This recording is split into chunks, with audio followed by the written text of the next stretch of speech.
Well, right now, it seems very, very unlikely that Governor Tim Walz of the state of Minnesota will be running for re-election in 2026. He now is a two-term Democrat governor and was Kamala Harris's running mate in 2024. And Walz made a lot of waves during the 2024 election, and some you could say were all for the wrong reasons. But with the 2026 Minnesota gubernatorial election coming up in 2026, there was a lot of talk growing around what his next move will be. Will he hold off, not run for re-election in 2026? We've never seen a governor in Minnesota that has won 3 consecutive terms. Could he do that? Or is he going to hold off, run for president in 2028? That is what we are going to be discussing today in this video. But if you're new to the channel, drop down below, hit that subscribe button, make sure you never miss another video from us again in the future, and let's get into this. So Tim Walz, obviously, we know he was the incumbent governor. He was elected back in 2019, or assumed office in 2019. After two-term Democrat governor Mark Dayton decided that he was going to retire.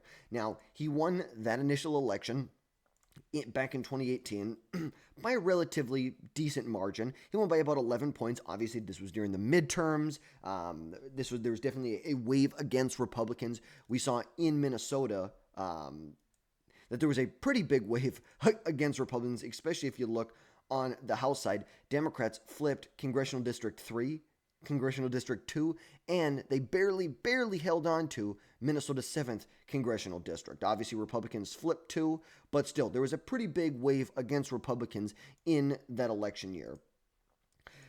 Fast forward to 2022 when he wins re-election by a smaller margin, by only 7.7 points here, which is much smaller than some people expected. And although it was not the best year for Republicans, it was a pretty good year or a pretty good election for Democrats. Yes, did they lose the state? Did they lose the House? But in Minnesota, Democrats got control of the Minnesota Senate, of the Minnesota House of Representatives, and they held control of the governor's mansion. Obviously, a big trifecta for Democrats in the state.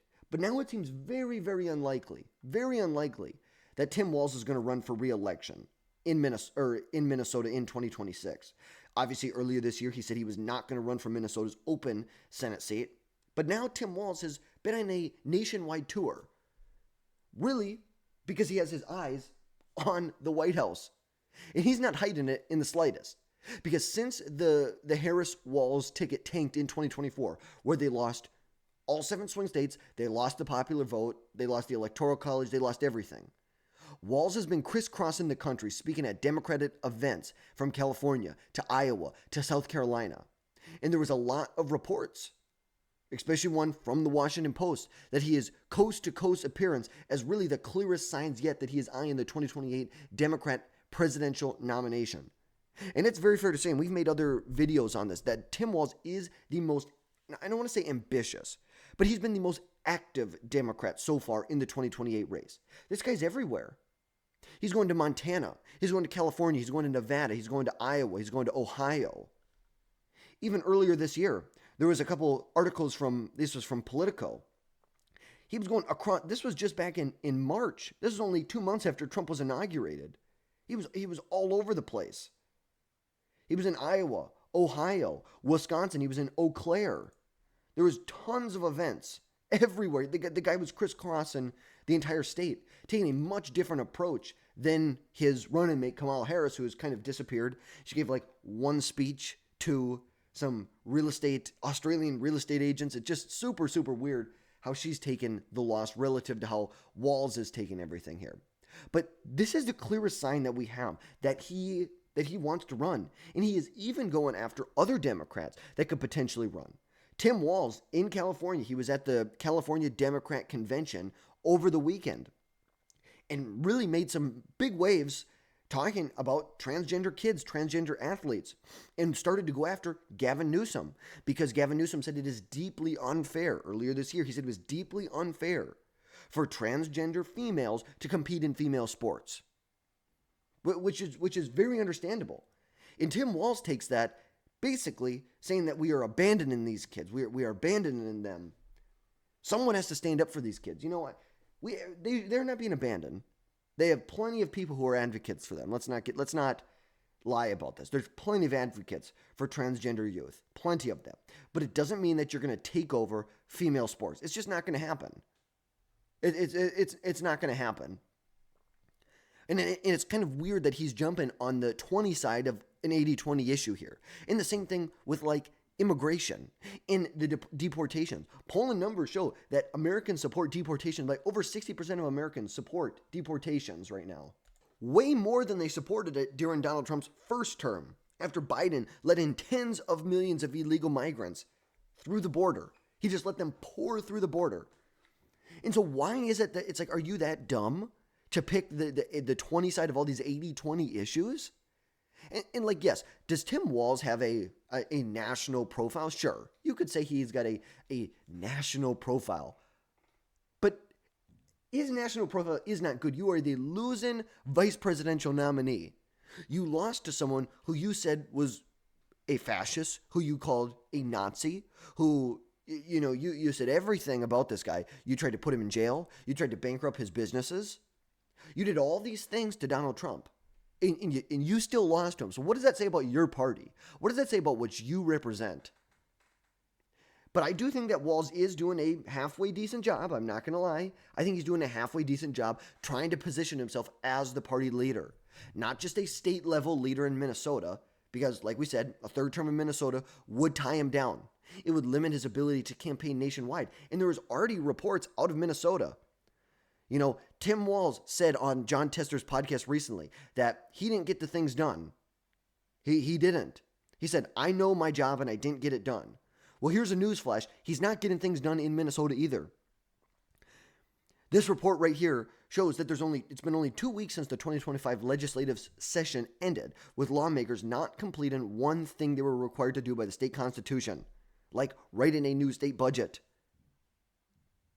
The Democrats decided they were going to take like a month and a half off earlier this year to contest the fact that they lost the House of Representatives.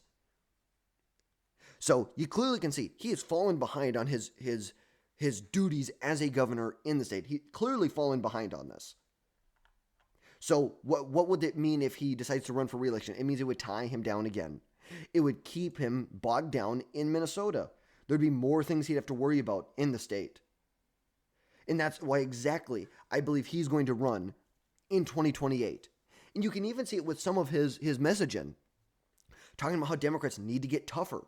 They need to get tougher on how they approach Trump, the way they talk about Donald Trump and Republicans, which I think resonates with a lot of Democrats, even Democrats who think Tim Walz is a buffoon, he's a clown. And I think, look, I'm from Minnesota. He's been my governor for almost 8 years now. The guy's a nut job. He truly is a nut job. Like, he ran in 2018. One of the big things he ran on was legalizing marijuana. And it has been the most disastrous rollout of the legalization of marijuana that we've seen in any state in the country. Any state in the country by far. He hired some lady to run it, to run the actual process, to lead the agency. Well, then she stepped down within 24 hours because it turned out she was selling, she owned a CBD shop and she was selling weed under the counter there. And then the agency stalled for like 18 to 24 months. And now they basically just want to let the Native Americans sell it. And that's about it. And the Democrats are openly advocating. We don't want a free market. We don't want competition. We just want to let the Native Americans sell it. And I just don't agree with that. I simply do not agree with that. But he has been a disaster in Minnesota. But some of the things he's saying, it resonates with Democrats. There's a reason AOC raised $10 million in Q1 of 2025. It's because of the way she's talking, the way she wants to fight.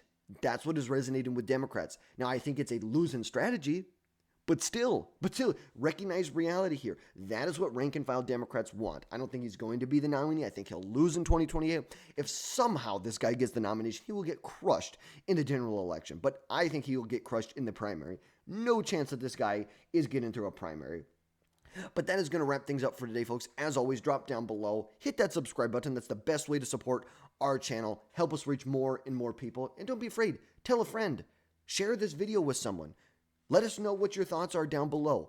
Any way that you can engage with this post, that is how you help us reach more and more people to keep talking about this. We've got a great thing going here, and I'd love it if you could share it with more people. And this is exactly why I think Tim Walz will not run for re-election in 2026. We'll catch you next time, folks.